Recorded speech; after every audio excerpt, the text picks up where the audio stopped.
So another example that is often attributed to atheist society, irreligious society, is Nazi Germany. There were some atheist Nazis, it is fair to say.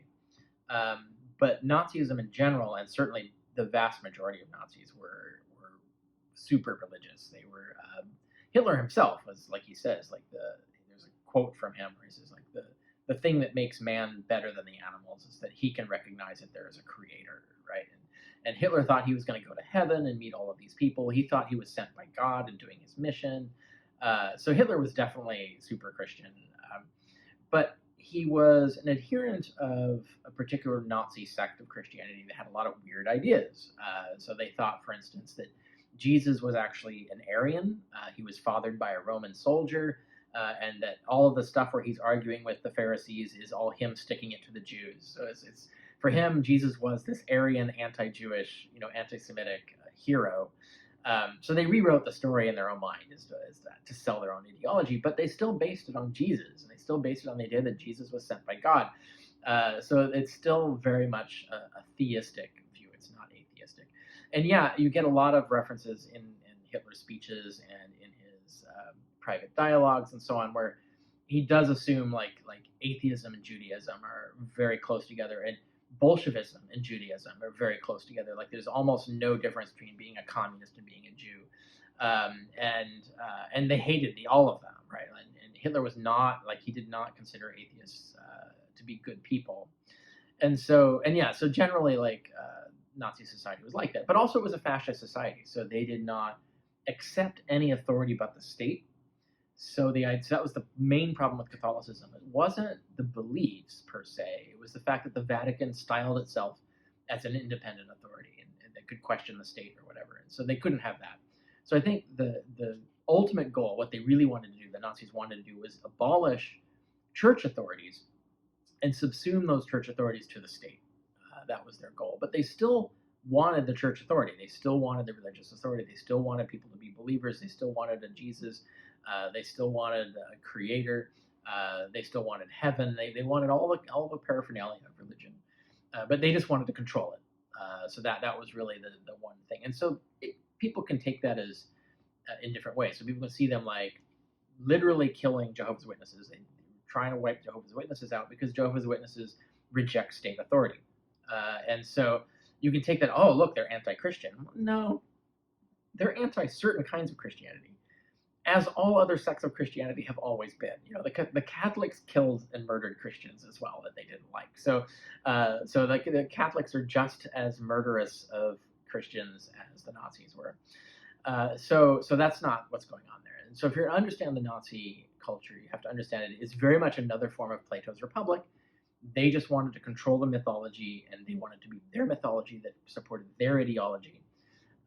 But that's what every version of religion, every version of Christianity has always done.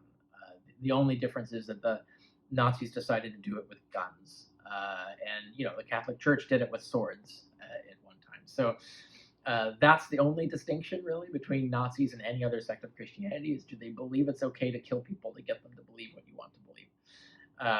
But other than that, they still have some sort of false religion that they're selling. It's the same kind of con. What other claims can we make to support this stance that Jesus Christ possibly never existed at all? One that I think people underexplore is John Loftus. So if I were to ask, let's say you're a believer, but you're willing to at least explore the possibility that you're wrong. And what you want to know is, I don't want biased responses. I don't want to be conned. I want like an honest way to question and test my faith to ascertain whether it's true or false. And what I recommend to people who come to me with that particular kind of request is I say, I think you should read The Outsider Test for Faith by John Loftus. He wrote this book called The Outsider Test for Faith. It's a really good book. It's probably the best book for this if you're a philosophical sort of person and are willing to engage in this sort of intellectual sort of quest about your religion. But the thesis of it is, quite simply, is that your religion should be able to pass any test that you expect any other religion to pass. So if you say that, oh, this, you're saying that religion is false because of X, Y, and Z, okay, your religion should be able to pass that test too. Your religion should not have X, Y, and Z if it's not false. But if it does have X, Y, and Z, and that religion is false because it has X, Y, and Z, then your religion is false too. So like, how do you know you're the one, if you let's say you're a Muslim versus a Christian, how do you know you're on the right side of that debate? Like, the Muslim could be right and the Christian could be wrong, or it could be the other way around, or it's Baha'i, or it's the Taoists, or whatever, right?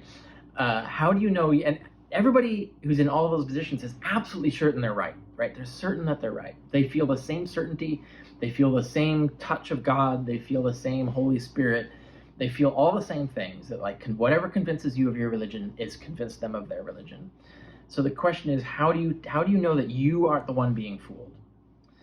And so what John Loftus says is like, well, okay, let's go through this. Let's apply the same standards that you would use to reject other religions and see if your religion passes. Because if your religion doesn't pass the same tests, then your religion is just as false as theirs. And this is a really good point, right? It's true. And so that book does a really good job of walking you through this, of how do you apply the same tests? How do you turn that critical eye back on your own religion? And does your religion survive it?